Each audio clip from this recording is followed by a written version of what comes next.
Hujan lebat di Desa Minanga, Kecamatan Rongkong, Kabupaten Luwu Utara, Sulawesi Selatan, Sulsel, menyisakan jejak jalanan yang licin bekas longsoran tanah.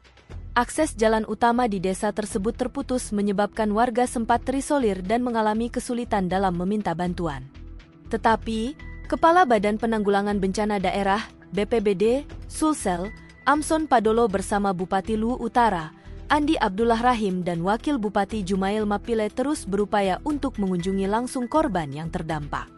Walau di tengah tantangan ekstrim menuju desa, kami melintasi gundukan tanah dari longsoran yang menutupi sebagian jalan. Jalur ke lokasi hanya bisa dilalui roda 2, ujar Amson pada Minggu 16 Maret.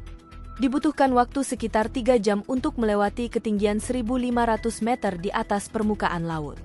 Kondisi jalan yang bergelombang dan licin memaksa tim mesti berhati-hati. Salah sedikit, maka nyawa akan menjadi taruhannya.